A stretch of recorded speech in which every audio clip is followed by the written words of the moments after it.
object detection program on the Raspberry Pi, and for my final milestone, which is what I just completed, I made it able to detect and classify objects in still images and live video.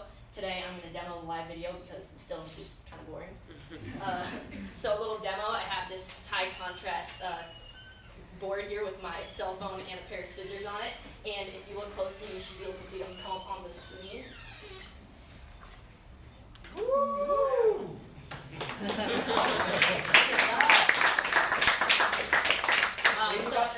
As you might notice, it detects everyday objects like scissors, phones, to people. I've done other things like it detects plants, fruits, animals, technology, anything you can think of really, and it also gives a confidence score in the top corner of it if you saw next to the label, which is how likely it is that it guessed correctly. So to do this project, I had to first update my Raspberry Pi and make sure that it was ready to download all the software, which was things like TensorFlow and OpenCV, which is image classifying and processing software. And then I proceeded to run a Python script that would send information from the Pi to the camera. That way it could send back this cool feed that we have up here. Before I get any further, you might notice that it's running at a whopping 1 frame per second. That is because, as Sebastian said, it's not a super high processing power device. It's pretty much equivalent to running like a potato. But it does the job. It's meant for prototyping, and it's doing its best. And now moving more into the workings of it, an object detection program uses algorithms. One I use is called YOLO, you only look once. And what it does is it takes an image and it breaks it up into a bunch of cells, like a grid pretty much, and it looks to see, is there an object in this grid? And if there is, it's going to draw a box around it. And when you get to the end, you have hundreds and hundreds and hundreds of boxes. So what it does to narrow it down to that final image is it puts a score on each one. And the highest score, the few highest scores, like 4 or 5 I think, are the ones that come up on the screen. Now, making this project, I ran into a few challenges, not as much hardware-wise, because as you can see, it's pretty heavy coding. But I ran into a lot of error messages, as you might expect. And how did I overcome those error messages? Google. Google is your best friend when you're doing any kind of coding project, and it was really helpful for me.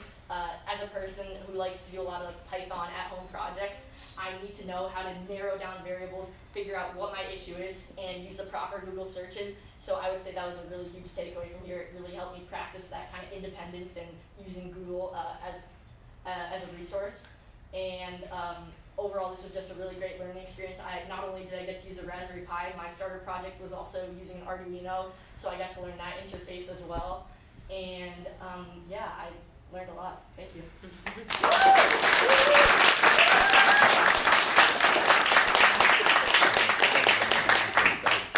Any questions?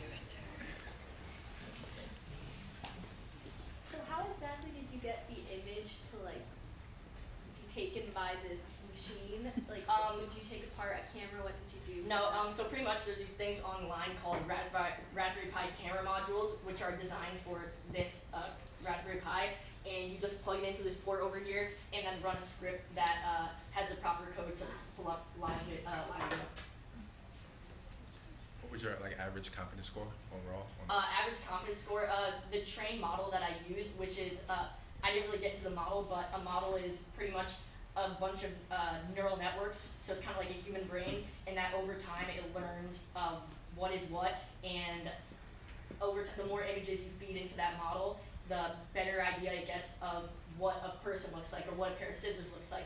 So I think by the end of this, the average confidence score is probably 80 to 90%. So yeah, it ran thousands and thousands of images before it got to this final product. And is it more accurate at identifying the moving live objects or the since still? this has a low frame per second, it's not great at doing super fast moving objects, but more still images and more